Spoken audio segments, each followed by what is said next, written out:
தேங்காய் சட்னி செய்ய தேவையான பொருட்கள்: தேங்காய், பொட்டுக்கடலை, பூண்டு, உப்பு, தாளிக்க கடுகு, சீரகம், கொத்தமல்லி, கருவேப்பிலை, பச்சை மிளகாய், தேவையான அளவு ஆயில். இப்போ இதை நம்ம மிக்சியில் போட்டு அரைக்க போகிறோம். எப்படி அரைக்கிறேன்னு சொல்கிறேன் பாருங்கள். முதல்ல தேங்காயை மிக்சியில் போட்டுக்கணும்.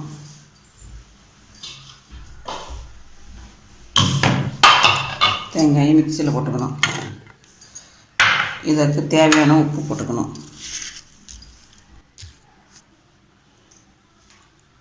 மிக்சியில் தேங்காய் போட்டுக்கணும் முதல்ல. அதுக்கப்புறம் தேவையான உப்பு போட்டுக்கணும். பூண்டு 4 பல்லு போட்டுக்கணும்.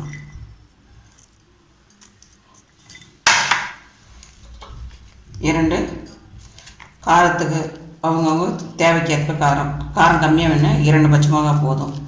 காரம் மிச்சமாக சாப்பிட்றவங்கள தான் இன்னும் 1 மிளகா சேர்த்து போட்டுக்கலாம். கொஞ்சோண்டு 1 டீஸ்பூன் பொட்டுக்கடலை டேஸ்ட்டுக்காக. கொஞ்சோண்டு கொத்தமல்லி தழை.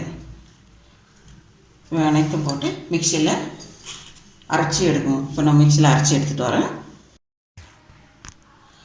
இப்போ இந்த மிக்சியில் போட்டு நல்லா ஈஸியாக அரைச்சாச்சு. இப்போ அதை அரைச்சோம்னா இது ஒரு பவுலுக்கு ட்ரான்ஸ்ஃபர் பண்ணி இப்போ இதை தாளிக்கணும். இப்போ தாளிச்சிடலாம்.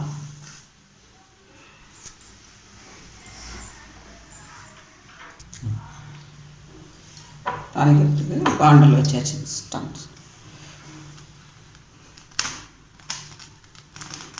1 டீஸ்பூன் எண்ணெய் விட்டு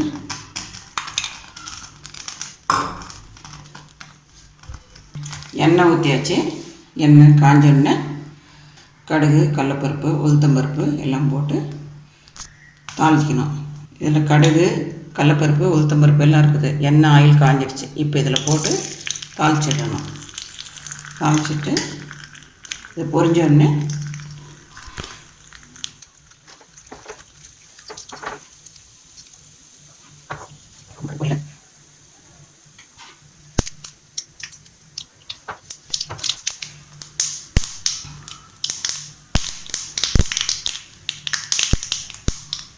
ஸ்டவ் ஆஃப் பண்ணிவிட்டு நல்லா பொரிஞ்சிட்டு கருவேப்பிலை போடணும்.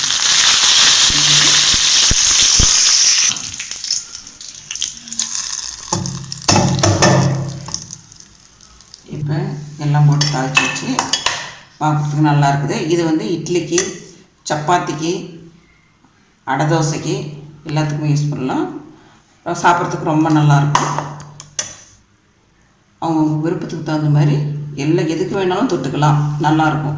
பஜ்ஜிக்கு, ராகி அடைக்கு, ராகி தோசைக்கு எல்லாமே நல்லா, ரவா தோசைக்கு ரொம்ப சூப்பராக இருக்கும். எல்லாத்துக்குமே நல்லாயிருக்கும். தேங்க்யூ.